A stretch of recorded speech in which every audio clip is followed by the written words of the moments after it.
Agora, Vera, o ministro Gilmar tem razão quando fala que, de fato, é uma distorção a divulgação dessas mensagens de cunho pessoal, né? Porque tem uma exposição ali não apenas do Vorcaro, mas de todas as pessoas que mantiveram algum tipo de conversa com ele, principalmente as mulheres envolvidas, né? A noiva, agora ex-noiva, outras mulheres com quem o Vorcaro aparentemente mantinha relações, enfim, tem todo tipo de conversa de cunho pessoal que não tem nada a ver com a investigação, né?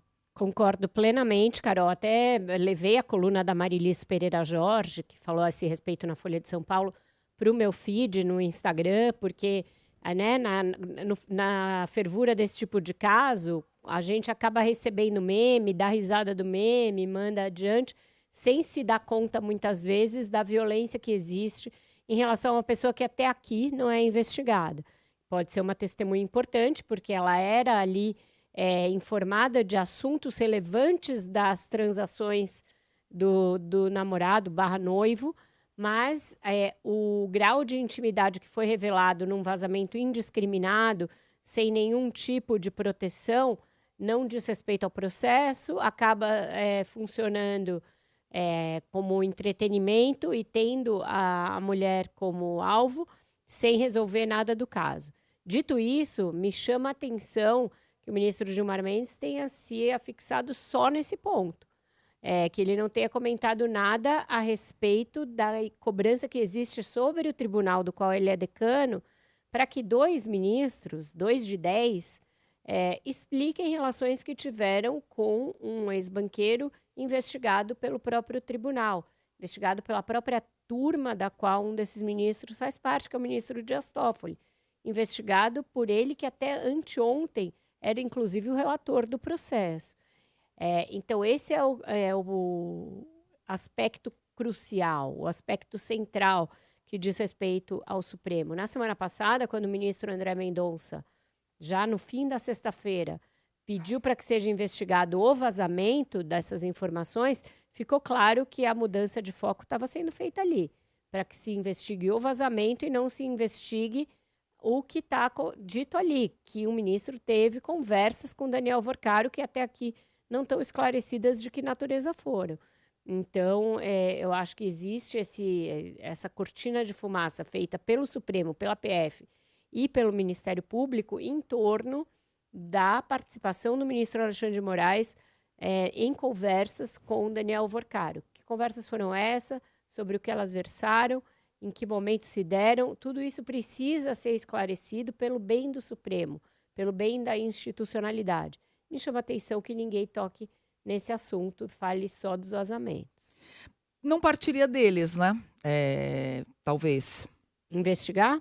Não partiria deles próprios, de Alexandre ou de Toffoli, porque mesmo o que foi dito por Toffoli até agora também não é esclarecedor, né?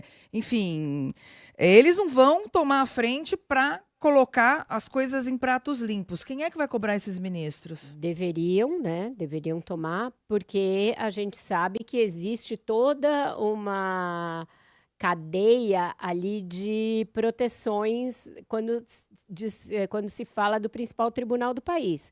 Então, a Polícia Federal, na semana passada, eu cheguei a falar com fontes da PF, publiquei no meu blog do Globo, porque eu cobrei aquilo que a gente falou aqui no Viva Voz. Cadê um relatório da PF sobre o ministro Alexandre nos moldes que eles entregaram para o ministro Fachin sobre o Toffoli? Ah, não, mas isso são coisas diferentes.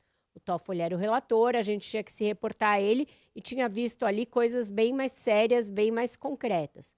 Tudo bem, é parcialmente válido, porém, agora que se chegou a uma troca de mensagens entre os ministros, o que se faz? Ah, não, isso veio da CPI, não veio da PF.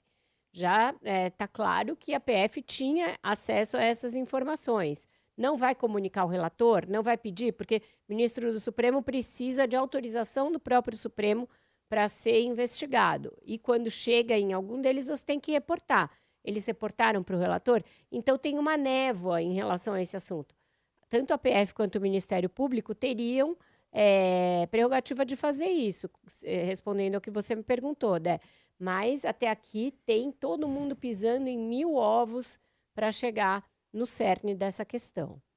Ô, Vera, como é que está o clima nos bastidores do Supremo? Porque quando o Toffoli saiu da relatoria, foi mediante uma nota ali assinada por todos os ministros, dizendo que confiavam na atuação do Toffoli, que não havia nada que o desabonasse e tal. Quer dizer, de certa forma, eles foram fiadores ali nessa história. Claro que depois a coisa ficou até mais complicada para o ministro Alexandre de Moraes, né? Mas como é que ficam nos bastidores aí as relações entre os ministros do Supremo diante dessa confusão toda?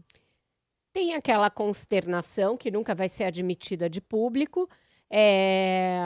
Tem a sensação de que sim, se contratou um desgaste institucional que era desnecessário, se os próprios indivíduos tivessem cuidado mais da sua atuação, mas dificilmente a gente vai ver alguém vir a público para cobrar isso.